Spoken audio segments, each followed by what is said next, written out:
9, 8, 7, 6, 5, 4, 3, 2, 1, engage! Look closely. What do we all have in common?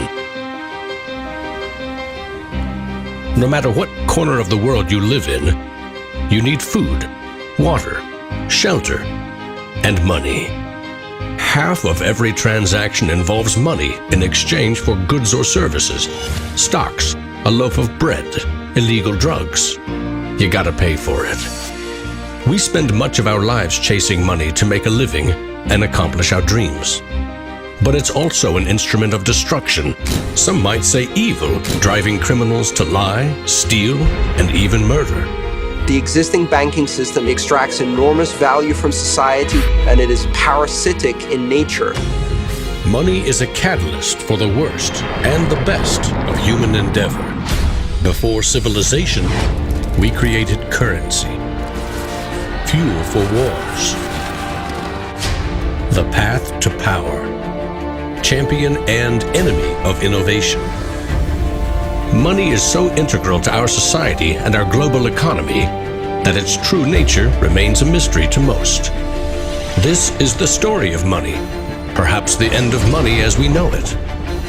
No matter how fat your bank account or how thin your wallet, to us it's all cold hard cash. There are some who want to kill it. Get rid of it. Burn your dollars, your euros, your yen, and transform every penny you have into ones and zeros, digital currency. Entrust it to the web and computers spread across the planet. Magic internet money. It's called cryptocurrency, Bitcoin. Invented in secret, it was a gift to the world. It's not just a currency, but it's actually programmable money. A potential curse on bankers. And there's nothing that the big banks or politicians can do to stop it.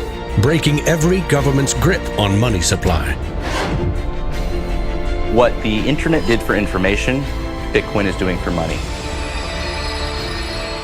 Could it be the new gold? No, you have to really stretch your imagination to infer what the intrinsic value of Bitcoin is. Regulators, the Federal Reserve, the banking system, at least understand this is a thing that they have to take seriously. This is going to change the economic culture. Bitcoin could be a microeconomic miracle worker, and it could be a macroeconomic wrecking ball. Is Bitcoin the currency of the future? A godsend for criminals? Or a recipe for financial disaster? If you trust your money just as it is, we have a little story to share.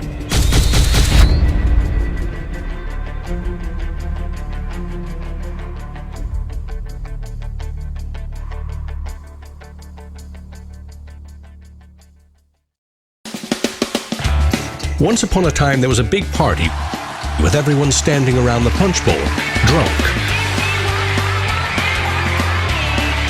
Politicians credited the strong economy to their wise decisions.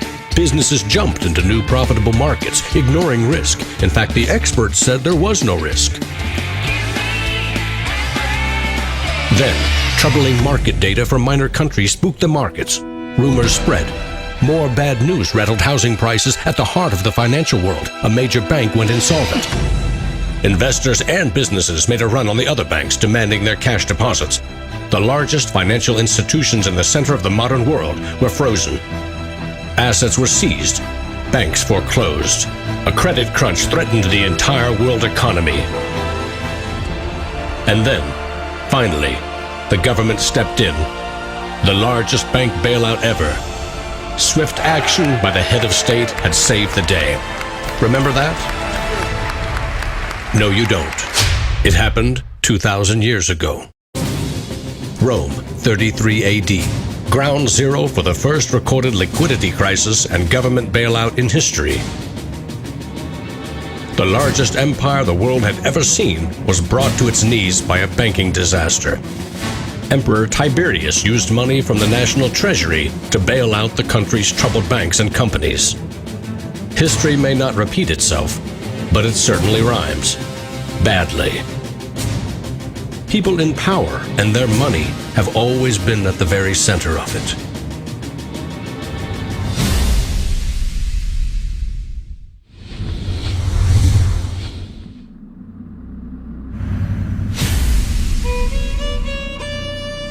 The story of money is as old as civilization itself.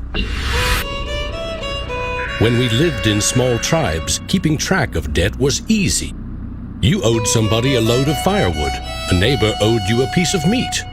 Credits and debits were kept in your head, a mental ledger. Currency is a language that allows us to express transactional value between people. It's technology that's older than the wheel. It's as old as fire. When humans wanted to trade outside their tribe or village, they needed something everyone could agree had value, something scalable. Enter commodity monies. There were many kinds, but each had to embody the same 5 characteristics. A commodity money is relatively scarce, easily recognizable, can be cut into smaller pieces. You can substitute one piece for another of equal value, and you can carry it around without too much trouble. In ancient Rome, it was salt. The Aztecs used cacao beans. It was whale teeth on Fiji, yak dung in Tibet, shells in Africa and China. Grains, metal, ivory, rare stones, leather, fish. If it had the 5 characteristics of commodity money, someone probably used it as currency. And then you ask, what value do these currencies have?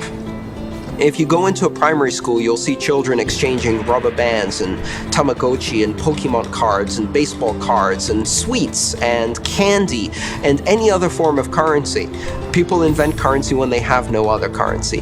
And now they're going to invent digital currencies. But commodities that aren't durable are a lousy store of value. A bad cacao crop or a huge new salt discovery can throw your currency and economy into turmoil. A more stable system was needed. About 2,500 years ago, the first metal coins were minted in China and in what is now Turkey. These coins shared the same 5 characteristics with commodity money, but were also very durable. In some cases, coins are the only thing left of entire civilizations. Money does not originate with governments. Money arises naturally as markets begin to develop and as people with a division of labor realize that if I have eggs and you have a cow, we may need some medium of exchange in order for you to buy my eggs or for me to buy your cow. Coins were an objective and universal unit of account, and they allowed people to buy and sell goods over vast regions. The market economy was born. Coins worked, but only if people trusted that the king or emperor who issued them wasn't cheating on the metal content. Using coins also meant that an authority now controlled the supply of your currency. Money and political power were inextricably linked, centralized. Minting coins in a steady and predictable manner allowed economic growth and stability. The Wushu coin in China retained its value for 500 years. In Constantinople, the solidus lasted for 700 years. But in those times, the coins didn't have this sort of milled edge. They were flat, and what used to happen was, as coins were passing from people to people, people would cut little bits off. And in fact, some of the taxation that the kings would do would actually be take 1/8 of the coin off. Taxes built castles and financed military campaigns, expensive hobbies. Soon, royal mints were substituting cheaper metals for silver and gold. This is called debasement, and Europe's kings made a habit of it. The currency of France was debased every 20 months for 200 years. If no one can trust the gold or silver content of your coins, how can you trade with other countries? International merchants found a solution. They recognized that one person's debt has value. It can be traded or transferred. When those IOUs came from reputable sources, they could be used as a form of money. paper money. This money was not based on hard commodities or metal, but instead on someone's promise to pay. Merchant families like the Medici in 15th century Florence acted as clearinghouses for these IOUs. It worked like this. An English trader ordered a shipment of Italian cloth from the Medici for 100 gold coins. His promise to pay the Medici was put on paper. Meanwhile, the Medici owed 100 gold coins to another trading partner for delivery of wine from France. The parties didn't go to the expense of transporting and exchanging gold coins. Instead, the paper was transferred. Everyone agreed that the paper had value, 100 gold coins, but only because everyone trusted the Medici as solvent middlemen. They had created a paper money machine. Within a few generations, they rose from low crime to high finance. Their great wealth helped fuel the Italian Renaissance and elevated the family to levels of enormous political power. The power to marry into royal families and get elected as popes. The ties binding money to power, politics, and influence now ran through church and state. Merchants had proven that creating paper currency could be wildly profitable. Goldsmiths wanted in on the action. Imagine it like this. If the goldsmith had seen over a period of time that some of the coins he was storing for people were gathering dust, the people who owned them don't need them right now. So what if I go and lend them out into the community and I charge them interest on this loan? So he starts out lending some of these gold coins, and then later he realizes actually people don't even want the gold coins, they just want the piece of paper that says the gold coins are in the bank and with the goldsmith. So I can now make a loan with these pieces of paper, and whatever I write on a piece of paper, as long as people trust me, they'll trust the paper.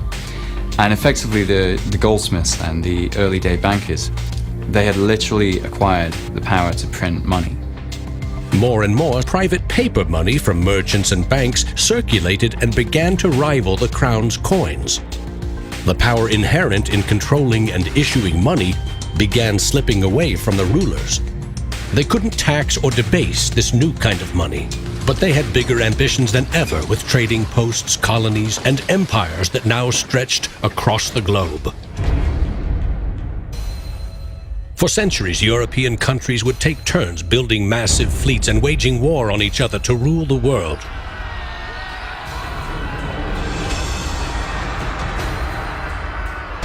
Government wanted to take the people's money in order to finance its wars. That's essentially the history of money. Money and warfare go together. War is expensive.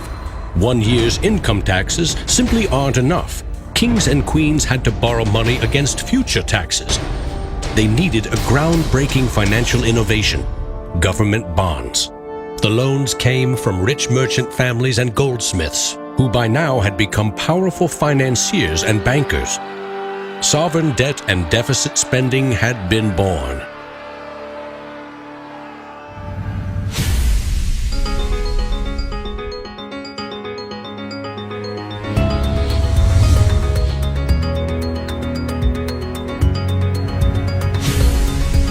In 1694, the Bank of England was established to fund a war against France. England's central bank was privately owned and granted the monopoly to issue banknotes, paper that could be redeemed for an equal amount of gold from the government coffers. The central bank soon also managed the entire debt of the crown. Money has been a tool of sovereignty for centuries. Being able to issue currency gave you the power, but it also gave the value to that monetary supply by backing it with a force of state, with essentially the debt of state. When the U.S. won independence from Britain, the first article of the new Constitution gave Congress the exclusive right to coin money. This currency's value was tied to gold in government vaults. From 1781 until the Panic of 1907, the financial system of the U.S. was an economic petri dish. Brief central banks, state banks, private currency, government currency, depressions, strong growth, recessions, regular boom and bust cycles. The long term, as far as capital is concerned, people want predictability. People want stability. From the back of that, they can plan. Now, it's very hard to plan in the long term with such a level of volatility. In 1913, bankers and politicians decided that it was in the country's best interest, and theirs, to have a permanent central bank. They created the Federal Reserve. Among its jobs, expand or contract the supply of a single national currency, the Federal Reserve note. The dollar was tied to gold, and strategic control of it would avoid booms that lead to busts. At least that was the plan. Then came 1929.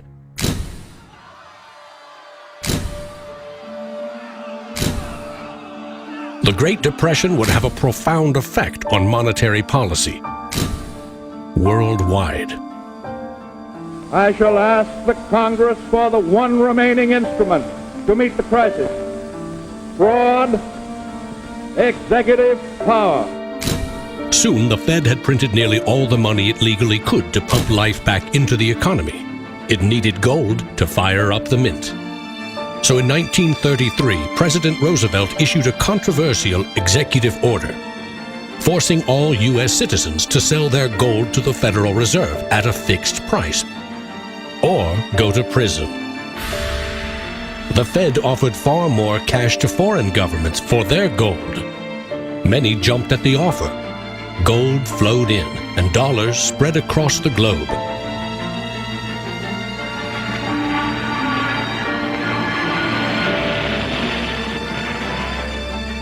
World War II devastated nearly every major economy, except the United States.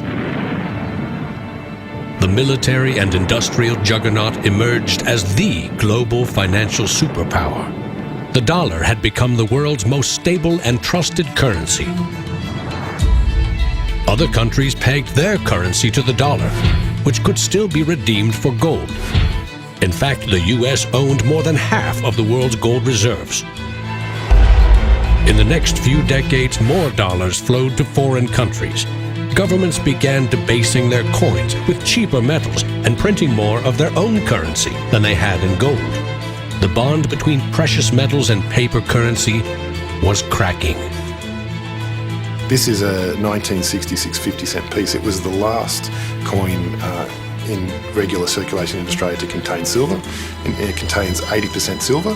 So in 1966, this was 50 cents. Nowadays, it's $8 roughly in silver alone.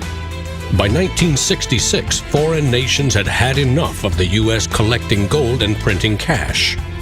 And they had more value in dollars than the U.S. had bullion in its vaults. They demanded gold in return for their paper dollars. Arguments about the value of the dollar versus their currency ensued. In 1971, President Nixon settled the matter. He severed United States currency from the gold standard. I have directed Secretary Connally to suspend temporarily the convertibility of the dollar into gold or other reserve assets, except in amounts and conditions determined to be in the interest of monetary stability and in the best interest of the United States. Never again could anyone legally demand U.S. government gold in exchange for paper dollars. For better or worse, the dollar was now backed solely by the full faith and credit of the United States government. The wealthiest nation the world had ever known would bet its future on a single word: trust. People have this mythology of money that is based on very little fact. And one of the nice things about Bitcoin is that it forces people to start to ask questions about the fundamentals of money. Bitcoin is an attempt to adopt the advanced computerized system that we have, the internet, to resurrecting what money used to be all about.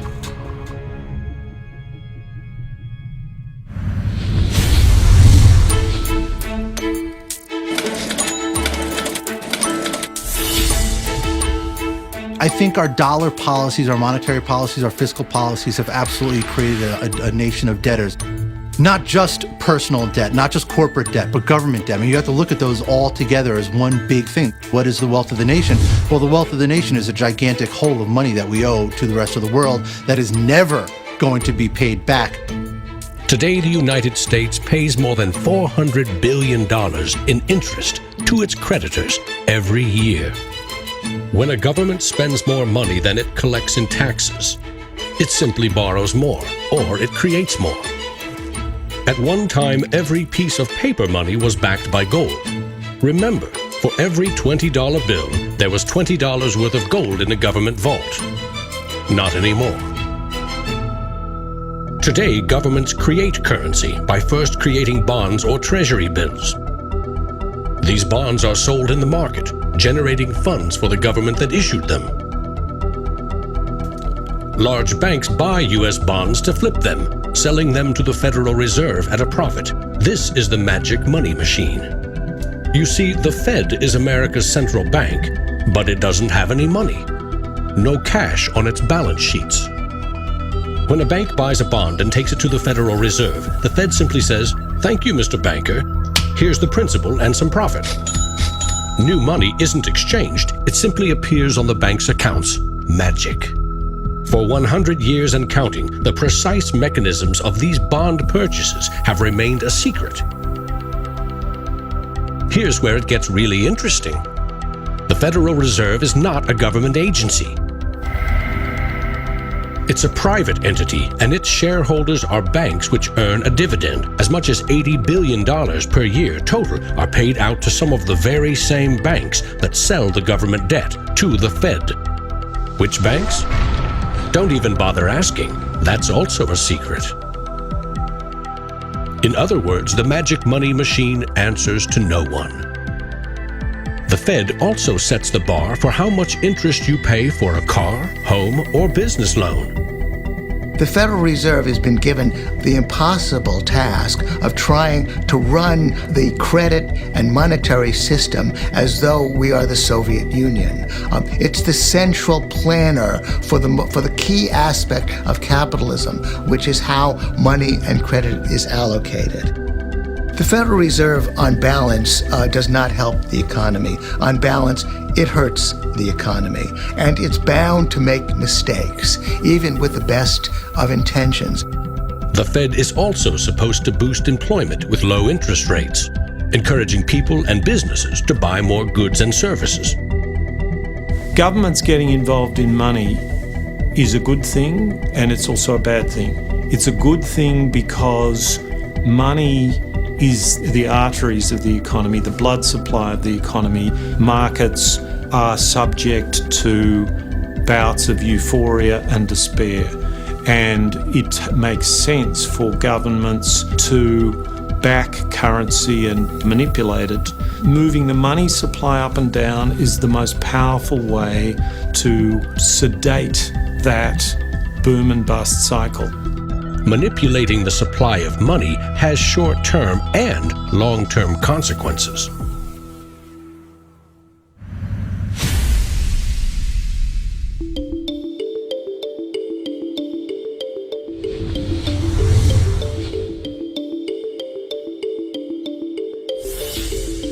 Central banks aim to create new money carefully, strategically, and very, very slowly. Releasing more money into the economy causes prices to rise, ideally by 2% every year. That's supposed to foster economic growth. But 2% inflation means the buying power of one cash dollar in your pocket today will be 98 cents next year, and less nearly every year to come. Since 1913, when the Federal Reserve took over the United States dollar, we've seen that the United States dollar has decreased in value 98%. Inflation is a far higher tax because on your income you pay it just once. If inflation is 2%, you're paying a 2% tax on your net worth every single year, your net worth held in currency. So, what does that mean?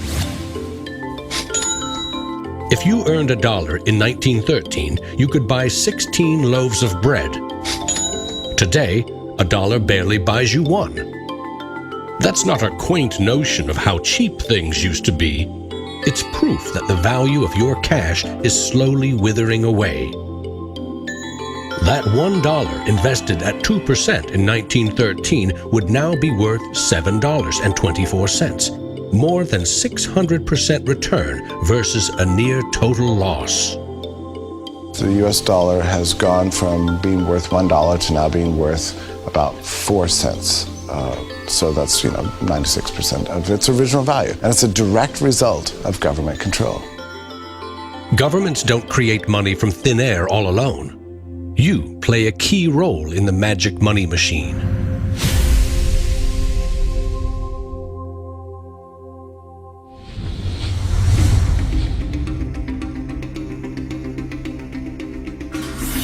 It's not really the central banks that are the problem. I mean, they're part of the problem, but the real problem is that we've given the power to create money to the same banks that caused the financial crisis.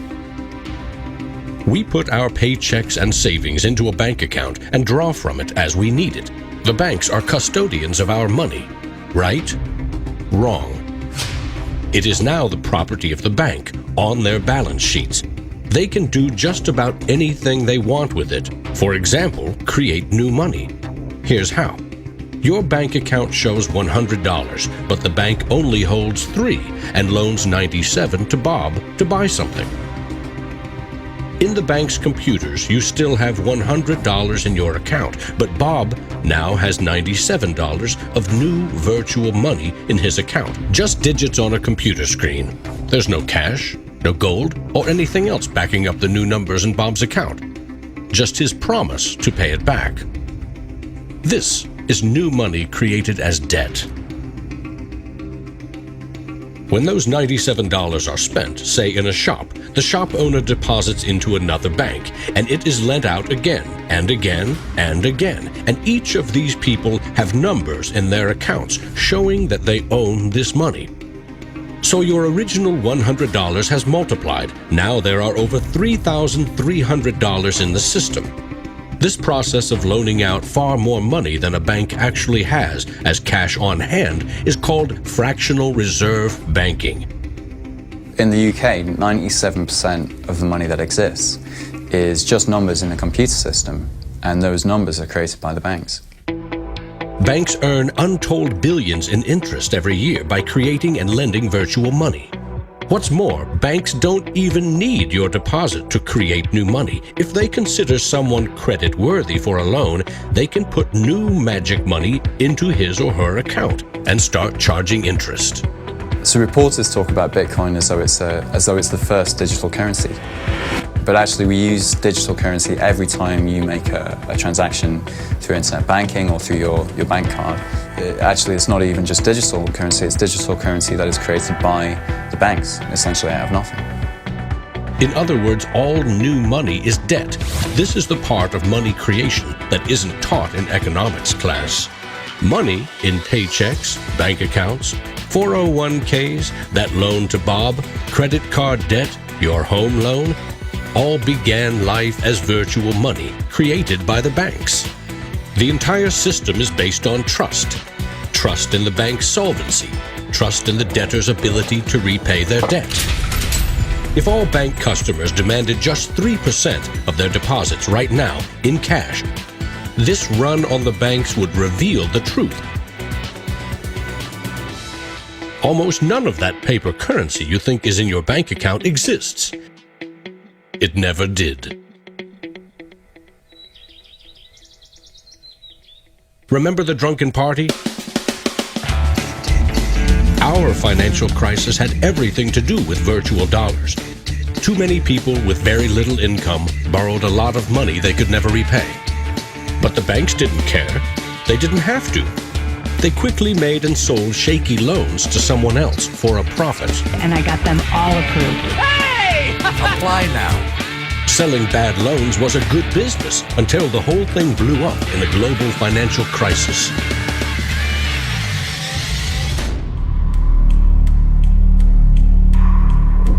The magic money machine destroyed 30 million real jobs. The United States alone lost $16 trillion in household wealth, and the banks foreclosed on more than 1 million homes.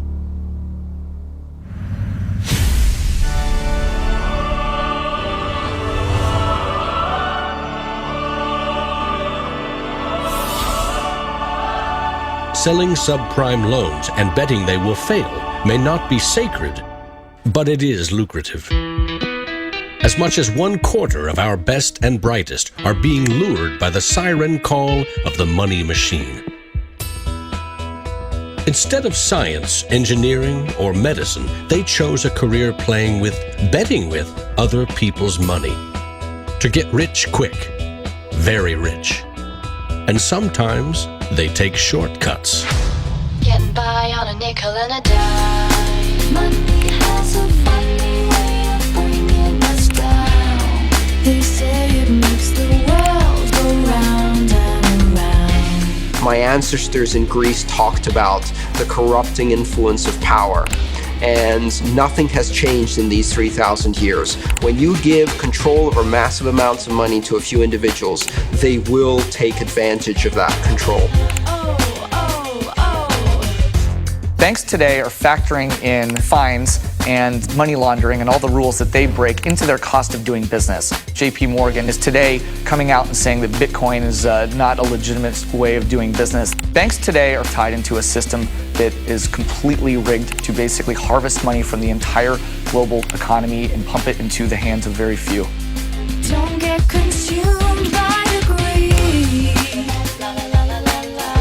The existing banking system is cozy, it's captured the regulators, it extracts enormous value from society without delivering anything in return, and it is parasitic in nature.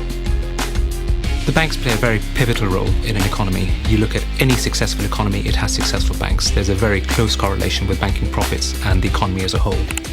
In medieval Europe, a banker who couldn't repay depositors was hanged. Today, that same banker would get bailed out, paid bonuses, and enjoy some tax benefits too. To date, no senior U.S. banking executive has been charged for selling the bad loans that fueled the Great Recession.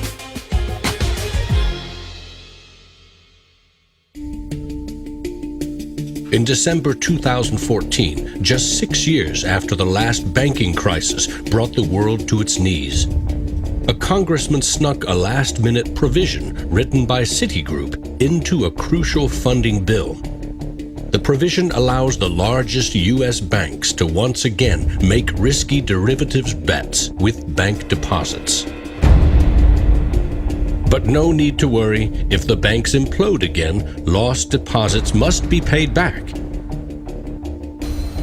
by U.S. taxpayers.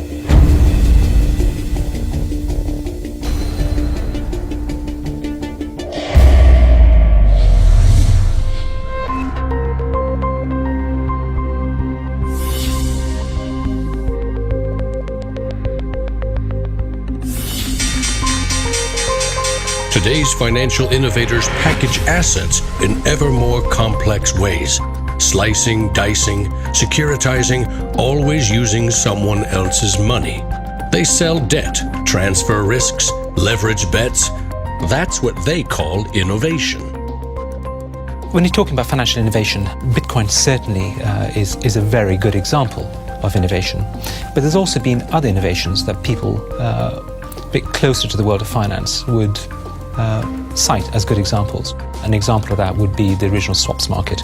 From there moving on to the credit default swap. It is an excellent example of financial innovation, but also if it's used incorrectly, it can create a lot of problems, as we've just seen. History teaches that the most revolutionary and disruptive innovation nearly always comes from the fringe, not from corporate cubicles. True innovators see the world differently. They see the big picture, creating new products and entire systems that lead to new industries. Steve Jobs called them the square cogs in round holes. It's unsurprising that new innovations always come from a niche group of early adopters because it is inherently very hard for many people to realize the benefits of new technologies.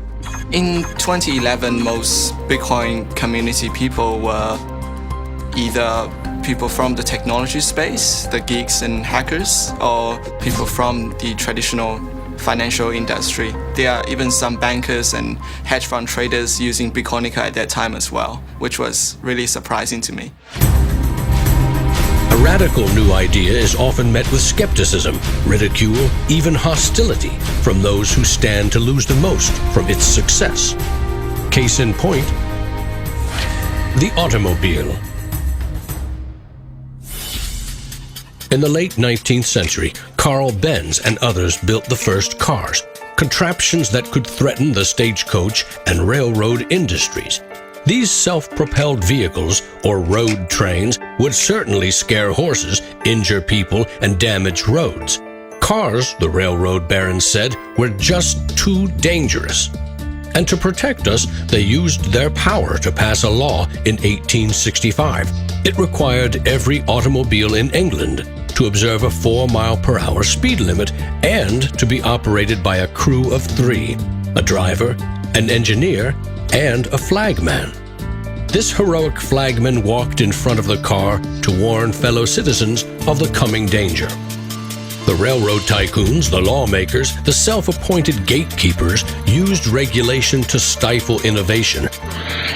But they didn't invent the flagman. He's been around for a long time. For centuries, very few could read. Books were copied by hand.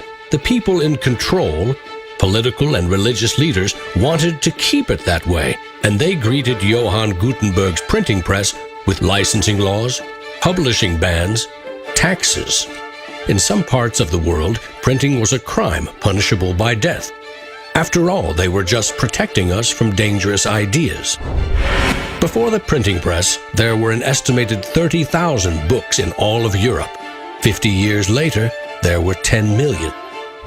As Gutenberg's invention flourished, the Dark Ages withered. Progress couldn't be stopped. But the flagman never stops trying. His masters set him loose on each of these innovations because they threatened someone's profits, someone's control. But remember, this is a story about money. What if a technological innovation allowed anyone in the world to be their own bank? To create a currency free from taxes and banking fees?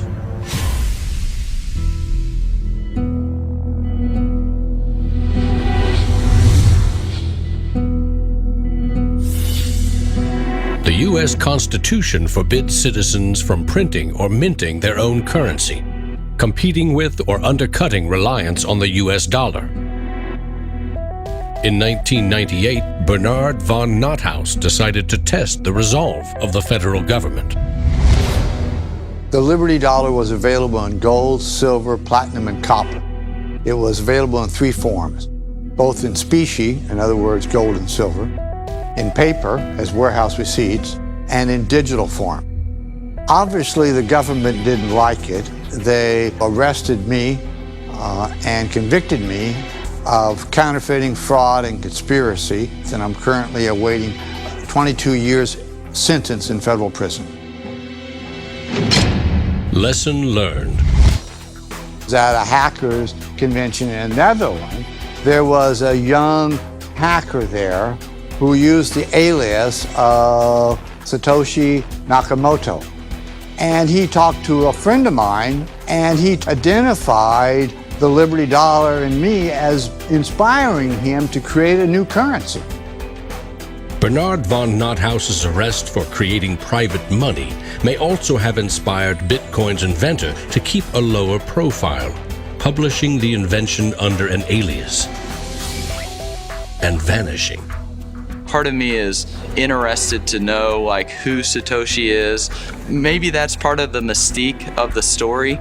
It's completely irrelevant to the functioning of Bitcoin because we have the code to read, but it would be kind of fun to know. Who is Archimedes? Who is Euclid? We don't know. We don't know if Euclid was one person or multiple people. And you know what? It doesn't matter. Euclidean geometry works whether I know who Euclid was or not, whether Euclid was a moral and good person or whether he was a corrupt plutocrat and a bastard. Science and mathematics have essential truth that stands alone, irrespective of its inventors and irrespective of their motives?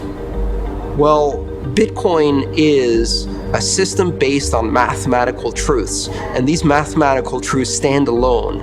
We can read the source code in Bitcoin and understand it, and it will be true whether Satoshi Nakamoto is a man, a woman, a collection of individuals, a government agency, or aliens from the future. Bitcoin is digital currency and computer software. Capital B Bitcoin is the shared code that creates a global payment network using computers connected to the internet.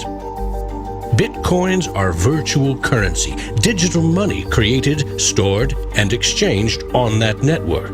But unlike virtual dollars created by a banker, this new currency was created with math by an anonymous inventor.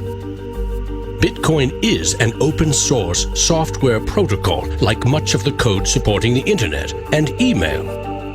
Open source means anyone, everyone, can use the protocol.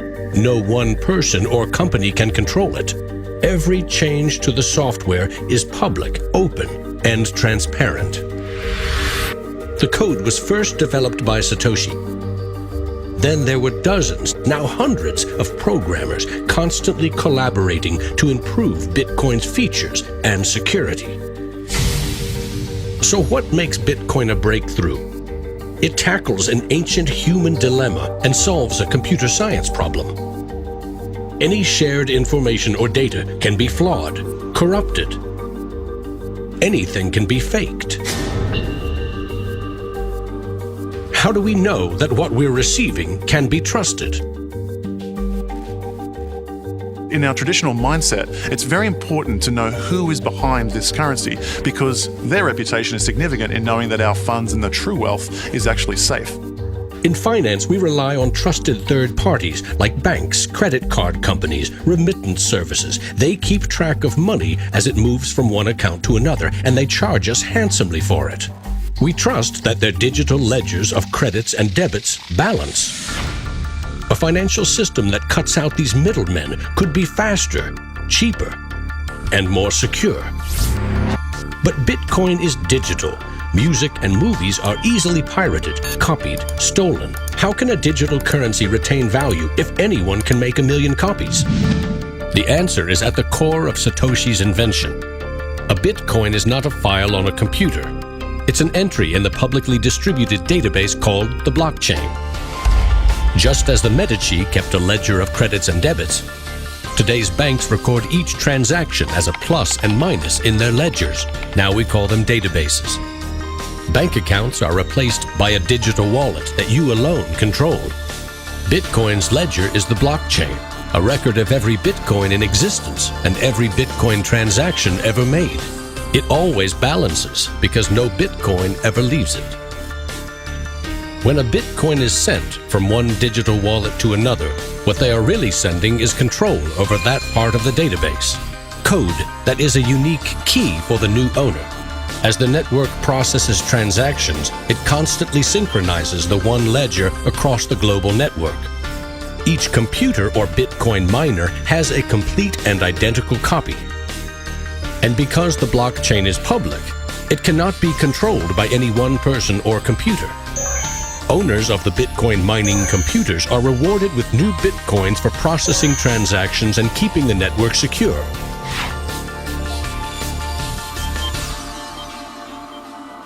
In other words, the Bitcoin network replaces banks and bankers. Today, the combined computing power of this global network is greater than the 500 biggest supercomputers combined, times 10,000. And because every transaction is verified and recorded by the network, a Bitcoin cannot be forged. Digital currency cannot be debased with cheap metals or printed by the billion at will. Too much currency can unleash a monster, skyrocketing prices, trillion-dollar bills that can't buy a loaf of bread. There's a big movement in the US demanding that the Fed be audited so we can find out what they're doing. Nobody really knows how many dollars are in existence, for example. Ben Bernanke created several trillions of dollars over the last several years, but nobody really knows where they landed. At any time, for any reason, the central banks can print as much money as they want. They call it fancy things like quantitative easing. And when they do that, it makes the dollars or euros or yen that you and I have worth less. So if the world starts using Bitcoin as their currency, it can't be controlled by central bankers or politicians. Remember, central banks create money to boost the economy and try to pull it back out before inflation heats up. But no one knows how much magic money global banks are creating to boost their profits with questionable loans. Bitcoin's completely the opposite. It's totally transparent. You know exactly how many exist. The computer code behind Bitcoin has a built-in brake pedal, cutting the creation of Bitcoins in half every 4 years. This ensures a transparent, controlled scarcity and ultimately limits the total number of Bitcoins to 21 million. No lobbyist, no politician, no banker can create more or change the mathematical rules dictating their creation. Advancing accountability. And that's one of the things I think is most exciting about Bitcoin and the technology behind it, is not so much that it will supplant the dollar or that it will supplant government itself, but that all of a sudden there's a competitor to government, and that government itself now needs to look over its shoulder more than it did. This new digital currency can be purchased online with a credit card or in person with cash. And it has the 5 key characteristics of money. But is it a store of value? Is it stable, or will it diminish over time, like a commodity rendered useless, or a crop that fails? The ultimate power of a cryptocurrency is unleashed by mainstream adoption and an ever-growing volume of transactions. With Bitcoin, the currency has been created much more slowly than other currencies. And the effect of that has been to turn it into what is essentially a speculative asset. If you ask a lot of Bitcoin enthusiasts whether they're spending the currency, they're not. They're sitting on it and waiting for the price to go up. It isn't a currency if you don't use it to pay people. The point is, the average person is quite happy to walk into a bar and hand over, a $5 note in order to get a drink. So you've got to realize that most people are happy with the money system they have. If most people are happy with cash, they're in love with plastic. In the US, 2/3 of in-person sales are done with debit or credit cards. That plastic is a 60-year-old technology, created by a middleman, never designed for the internet. Each transaction requires personal data, like your name and address. Credit card databases are regularly hacked, with fraudulent purchases charged to your account. Criminals buy and sell stolen credit cards by the thousands in dark corners of the internet. In some parts of London, 1/3 of all online credit card transactions are fraudulent. Card issuers don't hold you responsible for fraud, but protection comes with a price. 2 to 4% in fees. That's $50 billion a year. The issue with credit cards from a merchant's perspective is there's a lot of risk. If they take a credit card, there might be a chargeback, there might be fraudulent purchases. In fact, there's hundreds of billions of dollars every year in fraudulent purchases. A Bitcoin purchase is done for pennies, but there are no protections. If you lose your passwords or are fooled into paying the wrong person, you can never get your money back. It is like digital cash. For a seller, this means no chargeback risks. For an e-commerce company like Expedia or Overstock, cutting credit card fees can double their profit margin. You could not miss the point more effectively than by thinking of Bitcoin as a currency and payment network that will make shopping easier for the first world. Bitcoin is about everything else, everywhere else. There are 2.5 billion people without a bank account. With Bitcoin, a mobile phone with an internet connection is now a bank with access to the global marketplace. What happens when Bitcoin services and infrastructure and Bitcoin wallets and payment processors start going into these countries? These people will be able to gain benefits from trade where they could not previously. These people will be able to send money home, international remittance, which is one of the major pain points of the current financial system.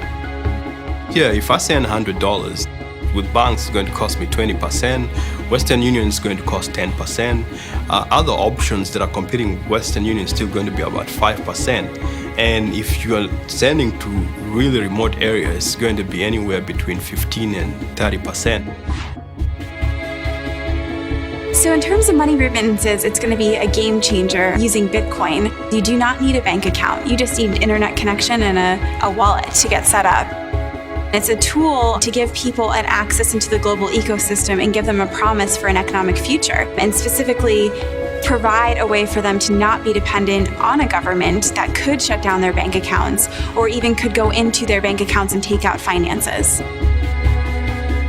Goldman Sachs came out with a report and they basically looked at if you were to replace all transactions globally, so FX, bank-to-bank transactions, with the Bitcoin protocol, and still charging 1%, mind you, it would save the global economy $200 billion, so not million, $200 billion a year in saved transaction costs, which ultimately goes back into the hands of the consumer. An international wire transfer can take up to 4 days. Yet the internet allows us to instantly and globally share text, pictures, videos, anything digital. Why not money? Money which we now know only exists as digits in a bank's database. Wouldn't it be great if you could send Bitcoin transactions just simply via tweet? For example, you would say at the end of money, $1 worth of Bitcoin. And so we built just that. All you have to do is hashtag it with Tippercoin, press send, and our Twitter bot will process the transactions, notify you, and give you a link. And this will allow you to either withdraw your Bitcoins or send it to someone else. With Bitcoin, you can send $1 or $1 million worth of value anywhere in the world.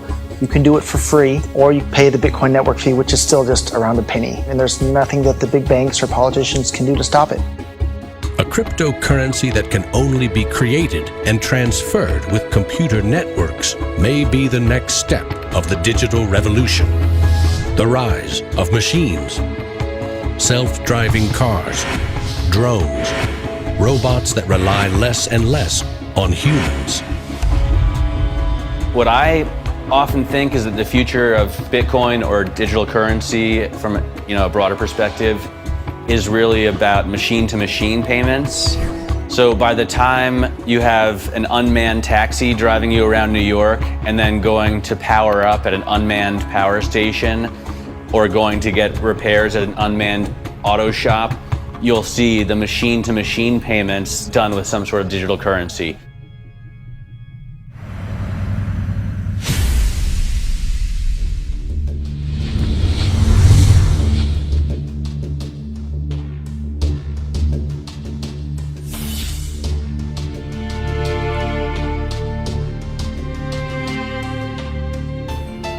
We actually built this world that we live in over the last 200 or 300 years. We've made some mistakes. We've learnt to make things better.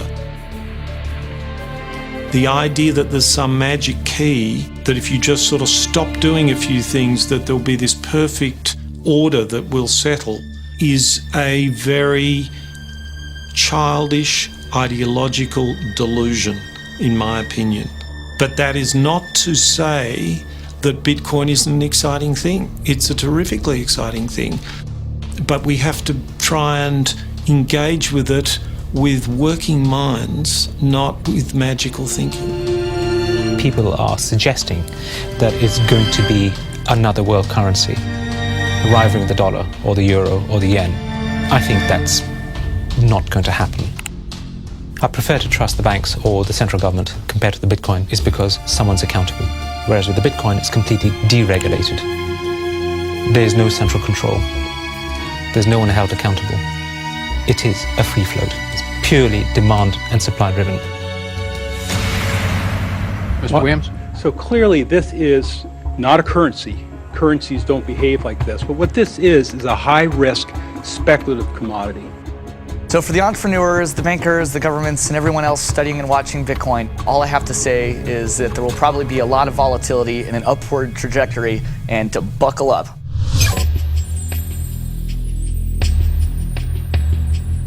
Criminals, scam artists, bad actors are drawn to any kind of money like a moth to a flame. Silk Road was a marketplace that was online. It existed in the underground web. Now, this marketplace allowed people to sell things that were illegal to governments. Fake IDs, pirated music, Bibles in North Korea. Are cryptocurrencies inherently bad, or just the newest tool to acquire the forbidden? Porn is illegal in Iran. Was a few percentage points of sales on Silk Road was to sell porn to Iranians. Now, a much broader one that gets a lot of press with regards to Silk Road is drugs. I've been doing research over the past couple of years into the online drug marketplaces in the darknet using Tor and Bitcoin as technologies to enable illicit drug transactions. We did a global survey of drug users, and we had over 20,000 people respond to that. And the majority of those people were buying traditionally illicit drugs, ecstasy, cannabis. The FBI brought down Silk Road. It certainly hasn't stopped the trading of illicit drugs online. A lot of people want to criticize Bitcoin for being used for illegal things or illicit things, but if you look at it, the most popular currency in the entire world for doing bad things is the US dollar. If you think of Bitcoin as a platform instead of a currency, then you really begin to see the potential it has. The ledger, which cannot be forged, it cannot be changed, and is universally accepted, is genius. There will be Bitcoin technology forever, and it'll have applications for years to come. Creating a secure global payment system may just be the beginning. Patents, contracts, land titles, proof of ownership can be baked into Bitcoin, securely held in the public ledger. I read up more about Bitcoin, I played with the source code, I built some things that I realized this is actually a very, very powerful protocol. It's not just a currency, but it's actually programmable money. The digital age has fundamentally changed the world. We have embraced digitized music, film, medical records, communications, the internet. The free exchange of information and currency can fuel revolutions, help in a disaster. But our money is shackled to the 20th century, manipulated by governments and banks. The champions of Bitcoin ask us to imagine payments without a middleman, investments without a broker, loans without a bank, insurance without an underwriter, charity without a trustee, escrow without an agent, betting without a bookie, record keeping without an accountant, global, secure, nearly instant, and free. Is it fantasy or the future of money and commerce?